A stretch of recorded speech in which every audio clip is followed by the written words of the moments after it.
rogai por nós, pecadores, agora e na hora de nossa morte. Amém, irmãos? Amém. Ainda com essa mão levantada, vamos clamar a Deus, irmão, com louvor, com essa oração, que a gente possa já estar junto, já orando a Deus e clamando esse fogo abrasador, essa chuva de bênção que possa ser derramada aqui nessa noite. O Senhor já tem feito milagres, prodígios e sinais. O Senhor já tem colocado barreiras, mas Deus sabe de todas as coisas e tem colocado a cada um de nós em ordem de batalha, porque cremos na sua palavra. Então levanta a sua boca para orar e clama ao Espírito Santo de Deus nessa noite. Amado Pai soberano, diante de ti, Senhor Jesus, eu entrego, Senhor Jesus, a cada um dos seus filhos, Pai, que estão aqui hoje nessa noite, para que eles possam, Senhor Jesus, receber a mensagem de forma plena, de forma, Senhor Jesus, satisfatória, de forma simples, mas que o Senhor possa também tocar o coração de cada um dos seus filhos, aquele coração ainda que está quebrantado, aquele coração ainda que está com barreiras, aquele coração ainda que está acorrentado, mas o Senhor sabe de todas as coisas, Pai. Então, Senhor Jesus, eu entrego a Ti, Senhor Jesus, orando assim: a cruz sagrada seja a minha luz, não seja o dragão meu guia, espírito de Satanás, nunca me aconselhe as coisas vãs, é mal que tu me ofereces, bebe tu mesmo do teu veneno. A cruz sagrada seja a minha luz, não seja o dragão meu guia, retira-te, Satanás, nunca me aconselhe as coisas vãs, é mal que tu me ofereces, bebe tu mesmo do teu veneno. Que a porta da rua seja serventia para todo mal, que possa sair e bater em retirada em nome de Jesus, porque a palavra que vai ser proclamada vai ser boca de Deus, boca profética. A palavra que vai ser proclamada hoje aqui, a palavra vai derramar bênção. Se você que acredita, irmão, já pode abrir os seus olhos e dizer glória a Deus. Glória a Deus. Amém, aleluia. O meu nome é Rogério, eu sou do grupo de oração Jesus Vive, que acontece toda segunda-feira no Parque Aeroporto, na igreja São Geraldo Magela. Alguns daqui já me conhecem. Hoje eu venho acompanhado com a minha esposa e com os dois irmãos de igreja, a Carol e o Danilo, que fazem parte dos levitas lá do nosso grupo. A minha esposa, ela faz parte de cura e libertação. E a gente está na caminhada aí durante algum tempo. A gente tem pulado de um grupo para o outro e a gente sempre junto. E sabe qual que é a palavra que ele dizia de nós? Que nós somos farinhas do mesmo saco. Então, graças a Deus, quando eles falam que nós somos farinha do mesmo saco, é porque está caminhando bem. Amém? Amém. E a palavra hoje, sem delongas, ela fica no livro de Samuel. Quem trouxe a palavra já pode pegar a palavra. Fica no livro de 2 Samuel 9, do 3 ao 5. 2 Samuel 9, do 3 ao 5. Muitos já ouviram essa passagem, muitos ouviram falar dessa palavra, mas ainda ouviram a introdução. Então vou tentar passar de forma simples e singela, para que a palavra encrave no nosso coração e ela seja canal de graça para poder restaurar e restituir. Olha a palavra, restituir o nosso coração nessa noite. A palavra fica em 2 Samuel 9, do 3, 5. Aí já entra nos livros dos proféticos.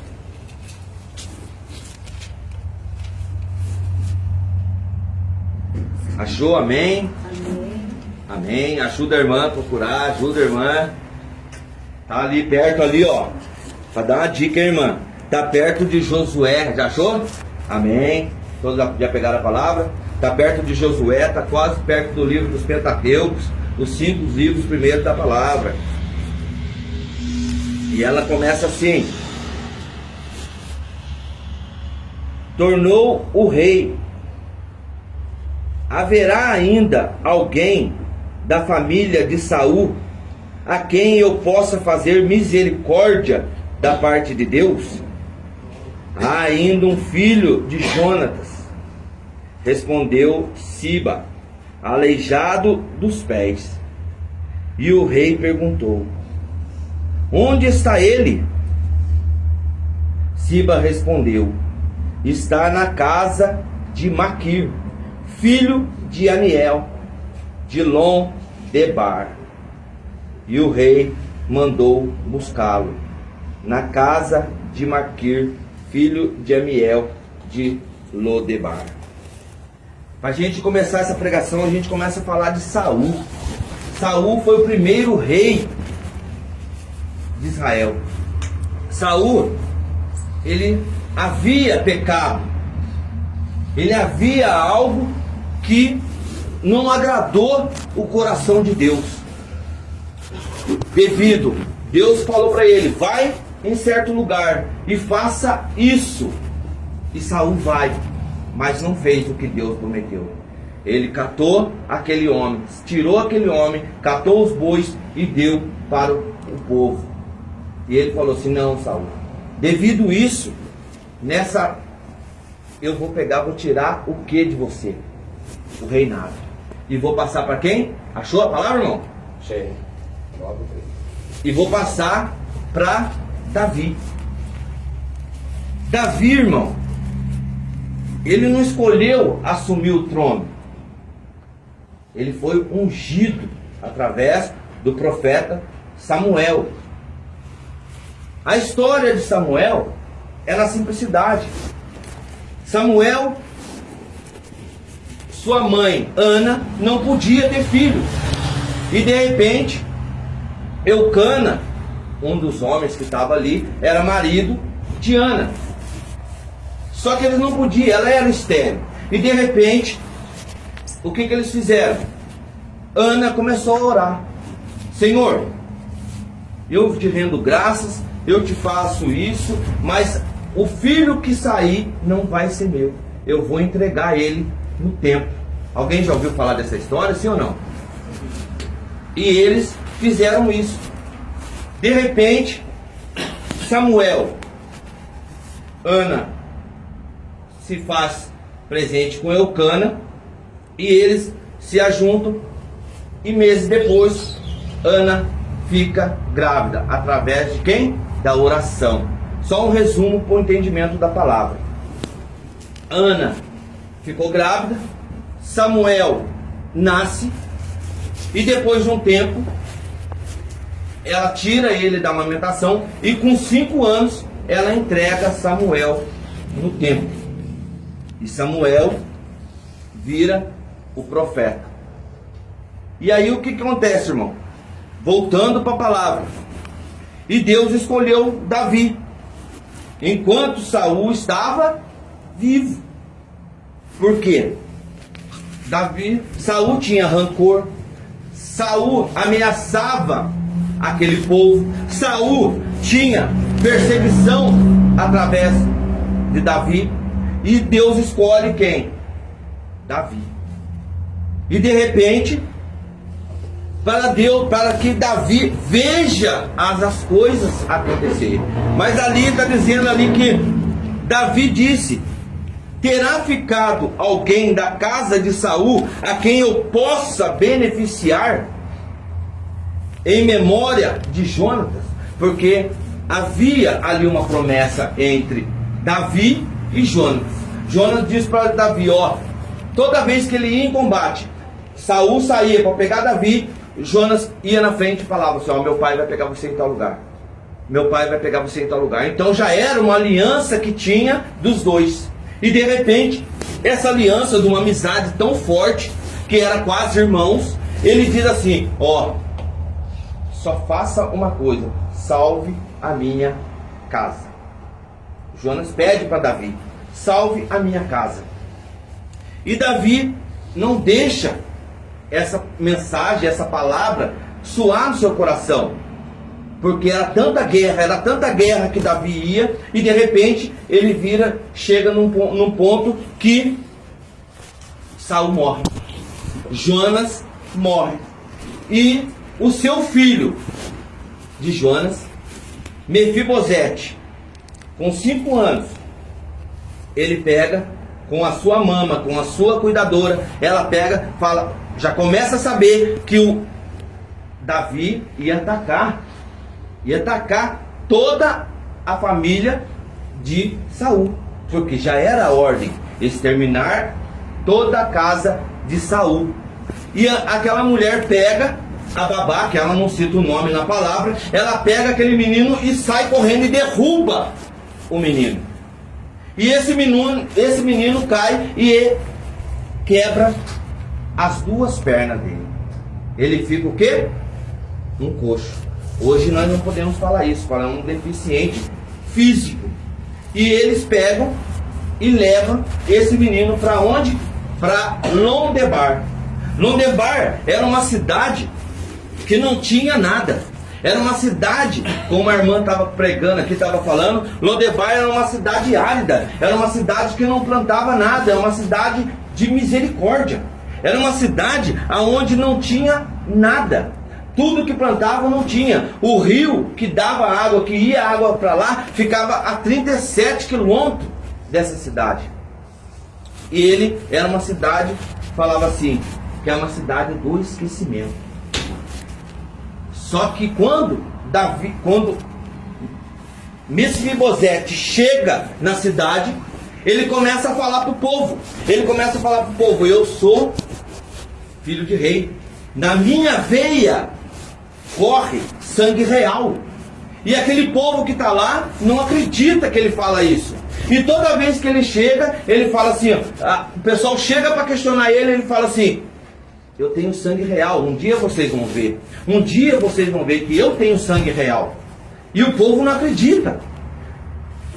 E se você analisasse, trazer para hoje o que a irmã pregava aqui, falava na condução, sendo João Batista, ela falava que às vezes a gente prega a palavra, mas o povo não acredita.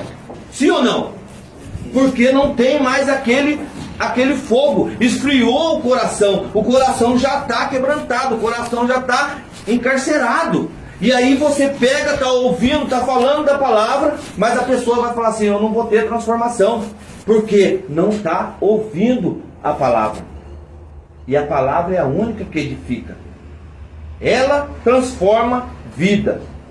E ela deu algo de uma parte da minha pregação que eu falava assim: às vezes, se você falar algo do seu testemunho, cada um tem um testemunho, mas ninguém acredita mais no seu testemunho. O testemunho de transformação é de você ver o seu filho mudar, você vê o seu genro mudar, você vê as pessoas que estão ao seu redor mudar.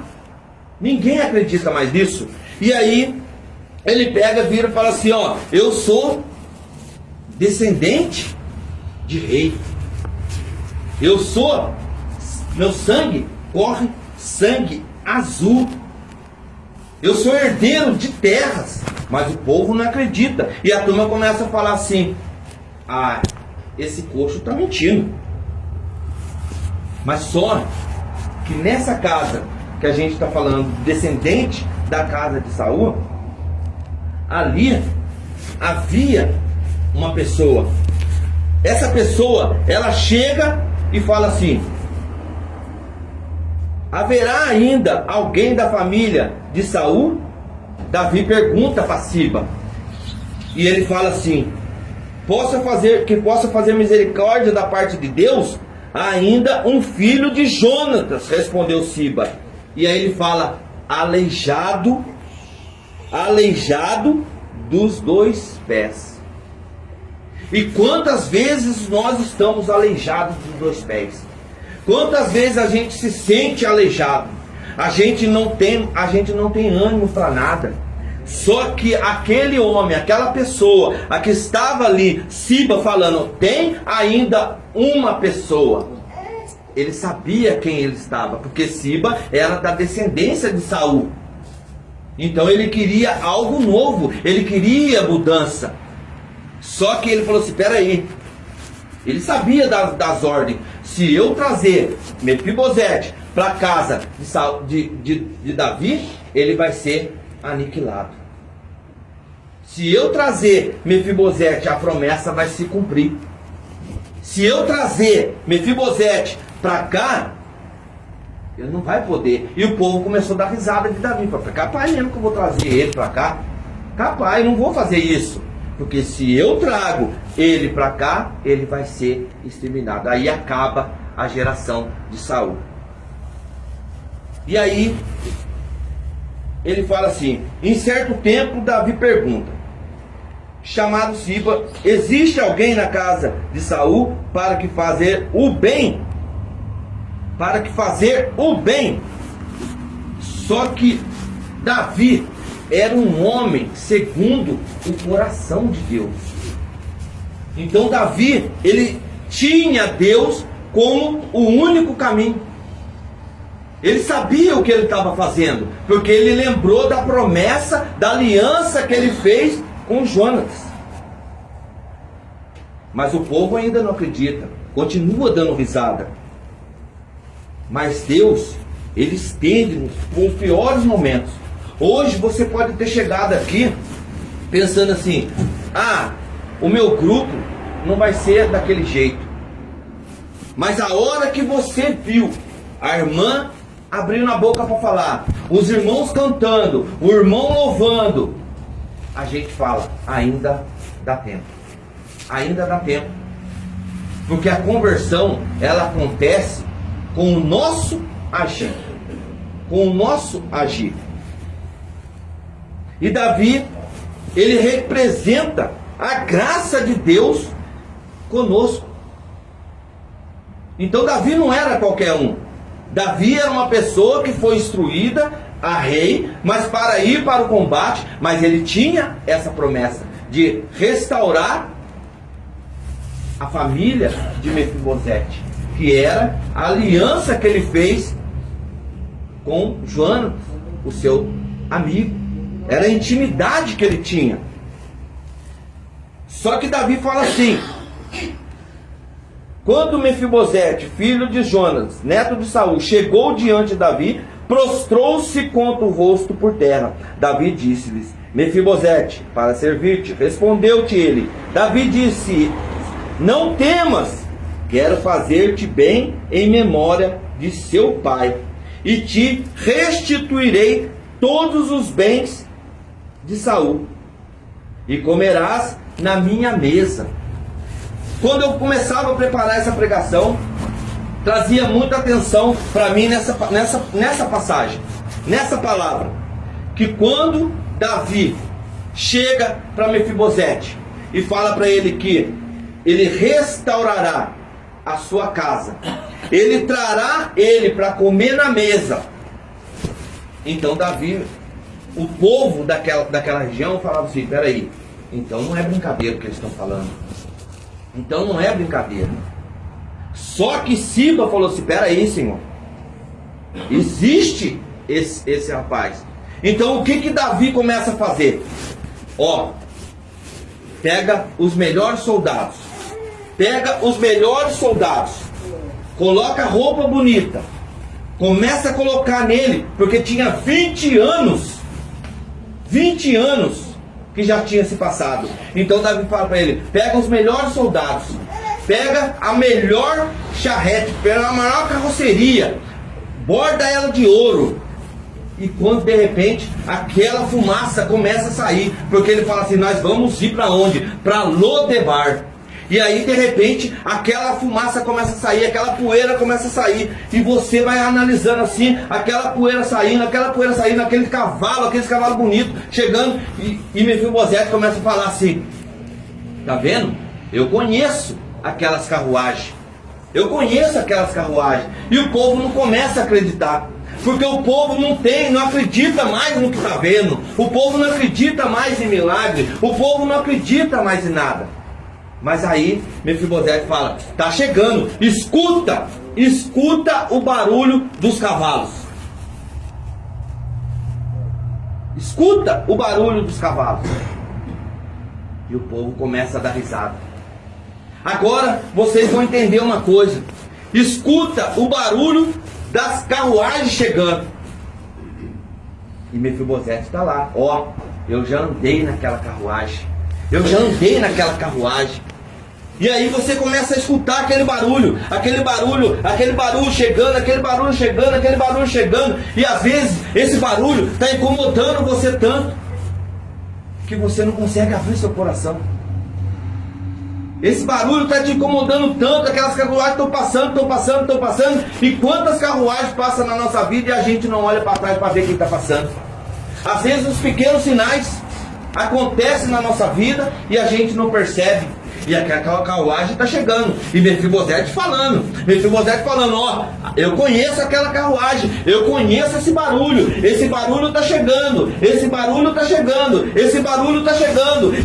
está chegando, olha a charrete chegando, olha aquela poeira subindo. E de repente, aquela carruagem chega. 20 anos se passou. Quanto sofrimento. Às vezes você tem saído da sua casa, às vezes você tem saído do seu lugar de estado, às vezes você tem saído para melhorar a sua vida, mas você ainda não está escutando o barulho da carruagem. Às vezes você tem passado por dificuldade, às vezes você tem passado por tribulação, às vezes você tem passado por coisas que não vêm do agrado de Deus, mas você não está ouvindo o barulho da carruagem, e a carruagem está chegando. Às vezes a sua casa está precisando de uma reforma, às vezes a sua casa está precisando de algo novo. A sua casa que eu estou falando é o seu templo, é você e Deus, a intimidade de você e Deus. Mas aí você está falando assim, eu não estou escutando o barulho da carruagem, mas a carruagem está chegando, e Mefibosete está lá, eu tenho sangue real, e você não acredita. Você que às vezes está com uma dor no peito aí, você está falando assim, nossa, essa dor que está me incomodando, mas aí você fala assim, mas não estou escutando o barulho da carruagem, aquela poeira que está saindo, aquela poeira que está vindo, ó, eu conheço aquele lá. E de repente aquele soldado chega, do jeito que eles descem daquela carruagem, e eles falam assim, quem é Mefibosete? Mefibosete,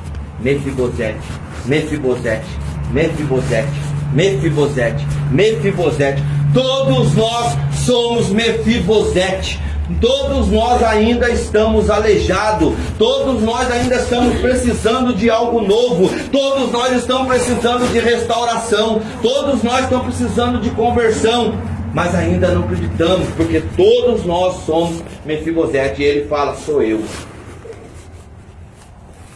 Então vem, e hoje você senta na minha mesa. Olha o que Deus está falando para cada um de nós. Hoje nós podemos estar daquele caído, nós podemos estar no chão, nós podemos estar precisando de algo novo, nós precisamos de uma restauração de vida, nós precisamos de algo diferente, mas hoje Deus coloca nós na mesa de honra e fidelidade, a mesma mesa onde sentou os apóstolos, e ele diz assim para nós, essa intimidade, ele diz assim em Apocalipse 19:9, felizes os convidados para o banquete do Senhor. Se hoje você está aqui, se hoje você foi convidado, então já olha para o seu irmão e fala para ele assim, ó, feliz pelo banquete do Senhor, por você estar aqui comigo, porque eu não estou sozinho, porque você não está sozinho comigo. As dificuldades vai acontecer, a tribulação vai acontecer, a minha casa vai precisar de uma restauração, a minha casa vai precisar de uma morada, a minha casa vai precisar de algo novo. Mas hoje ele está falando para você, hoje você ceia na minha mesa. Amém? Amém? E ele continua. Hoje, meu irmão, às vezes a gente pode estar fraco, a gente pode estar condenado à morte, a gente pode estar rejeitado, a gente já passou fome, a gente já passou por necessidades, a gente já sentiu frio. Mas hoje Deus fala, felizes os convidados para o banquete do Cordeiro. E Mefibosete, irmão, logo ele se refere, ele fala assim, Senhor, eu sou apenas um cão morto. E quantas das vezes você, na sua intimidade, você não falou isso no íntimo? Eu sou apenas um cão morto. Eu não sirvo para nada. Eu já fui rejeitado. Eu não tenho mais jeito. Eu já não tenho mais. Essa rejeição, ela me consome. E aí você vê, olha para quem? Para a sociedade. Porque nós que somos adictos, nós somos ainda rejeitados e estamos que nem esse cão morto.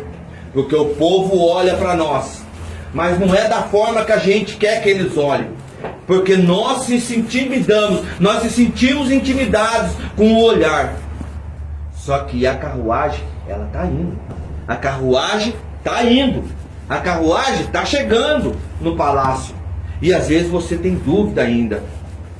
E ele fala, eu sou apenas um cão morto. Às vezes dentro da sua casa. Às vezes, pessoa que é do seu mesmo sangue, ela te olha em desprezo. Ela te olha e fala assim, ó, esse não tem mais jeito. Esse já não tem mais jeito. E se você olhar para a palavra, ele fala assim, e o rei, onde está Siba? E o rei manda buscá-lo na casa de Maquir. Mas quando ele chega, ele fala assim, lá tem um aleijado. Lá tem um aleijado. Porque nem o nome ele tem mais. E nem o nome ele tem mais. E às vezes a gente perde o nosso nome. Eu estava comentando quando a gente estava vindo com a minha esposa, eu falei para ela, às vezes a gente perde o nosso nome. Hoje eu fui na casa de um amigo e eu falei para ele, às vezes a gente perde o nosso nome. A sogra dele morreu e eu falei para ele assim, eu brinquei com ele assim. Ela falou assim, a filha falou, lá o corpo foi preparado, eram mais ou menos 2 horas.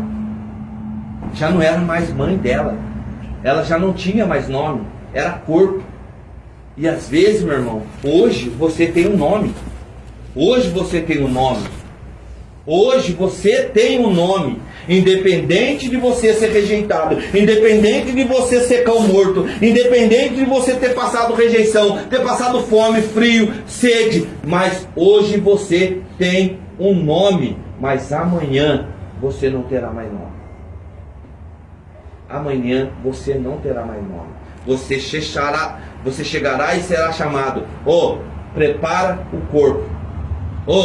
Que hora que o corpo chega. A família que vai estar ali esperando, ela já não vai falar mais o nome. Ela vai falar assim, que hora que vai chegar o corpo? Acabou seu nome. E por que você está achando que é melhor do que o outro? Por que você está achando que tem mais coisa que o outro? E ele não tinha nada. Ele não tinha nada. Lodebar era um lugar de esquecimento. Lodebar era um lugar que não tinha nada, era um lugar de passagem. Todos os leprosos que tinham passavam em Lodebar. Todas as pessoas que tinham de ruindade passavam em Lodebar. E Mefibosete não foi diferente. Ele foi levado para Lodebar, um lugar de esquecimento. E às vezes você tem sentido um esquecimento na sua vida. Às vezes você tem falado assim, nossa, eu tenho passado tanto tempo, mas as pessoas têm esquecido de mim. Às vezes um familiar, às vezes um ente querido, às vezes uma pessoa que está perto de você, mas mesmo assim ela não lembra de você. Você fala assim, nossa, eu tenho passado por esse tempo aí, mas eu tenho passado esquecido, porque o telefone meu já não toca. Às vezes acontece isso comigo. Eu dou testemunho de mim, porque eu tenho 3 irmãos. Um está na clínica, o outro está em São Paulo e a outra está em Piquete. E o meu telefone só toca na mensagem dele, mandando palavra de Deus para mim, mas ele não fala mais comigo. Então às vezes a gente se torna pessoas esquecidas. Às vezes essa pessoa, ela fica tão desiludida, ela fica tão para baixo, que ela comete suicídio, que a pessoa vai e faz algo que não deve. Não sei se eu tenho um testemunho do meu sobrinho. Meu sobrinho arrumou uma namorada e de repente ele estava naquele fogo ali junto com ela, e de repente ela começou a... Eu falei para ele, ele falou assim, tio, eu quero montar uma oficina para mim. Era um dos mecânicos com 17 anos de idade, um dos mecânicos melhores de Piquete. E toda vez que eu ia lá, eu chegava lá, meu carro tá fazendo isso. Ele falava, vamos lá, tio, que eu arrumo. E de repente ele arrumou uma mulher e ela falava assim, quando a primeira vez que ela chegou na casa, ela tava com uma saia vestida lá no pé. E de repente ele falou assim, vamos montar uma oficina e de repente a menina tá lá com um shortinho curtinho, todos os caminhoneiros que passavam buzinavam, e de repente ele pegou a tentação, levou ele ao suicídio, ele se enforcou. Então às vezes a gente se sente desiludido, a gente se sente contraído, porque nós temos rejeição, nós se sentimos rejeitados pela pessoa, nós se sentimos rejeitados pela sociedade, mas nós não temos que mostrar para a sociedade que nós somos, nós temos que mostrar para a sociedade o que nós podemos ser e o que nós podemos fazer.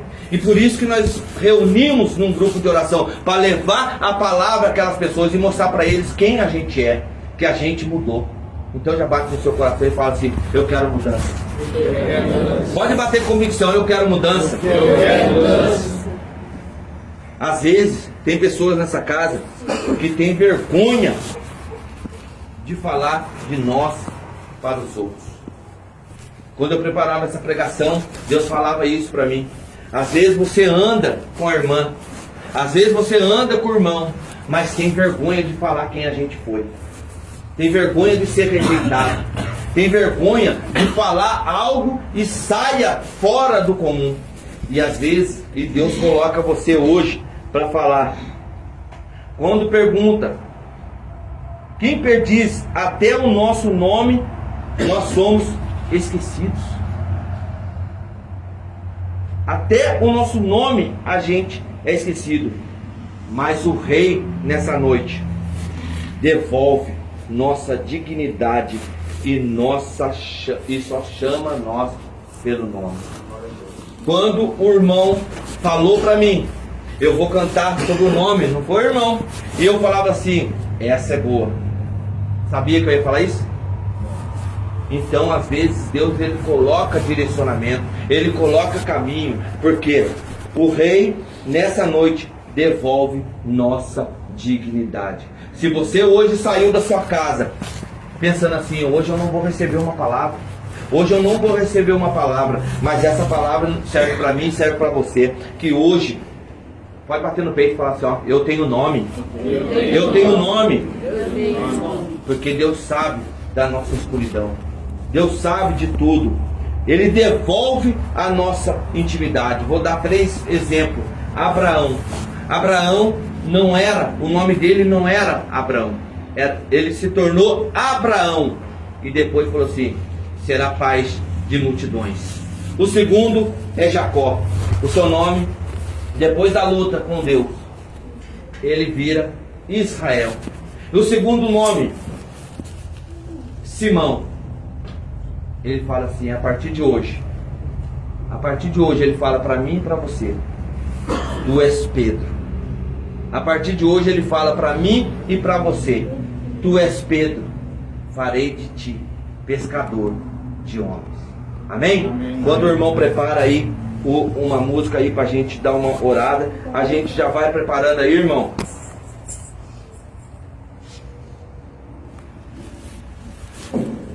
E às vezes a gente entra nesse mar de esquecimento, nesse mar aonde estava Mefibosete, um lugar que já não tinha nada, um lugar que só tinha desprezo. E às vezes o nosso coração, ele está assim. Às vezes o nosso coração está assim. Quantas vezes eu fiquei na noite, quantas vezes eu fiquei aí falando assim: eu preciso de Deus, eu preciso de Deus porque eu estou vazio, eu preciso de Deus porque eu preciso da unção, dar um renovo na minha vida. Mas Deus, Ele não vem a hora que a gente quer, Ele vem na hora que Ele quer.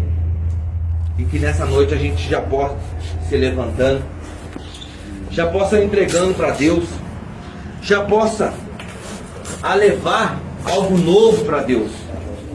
E que nossa oração, ela possa alcançar os olhos de Deus, o ouvido de Deus. Que o céu possa se abrir hoje aqui nessa noite com o teu clamor. Porque juntos somos mais que vencedores. Juntos somos vencedores em Cristo Jesus. Porque quando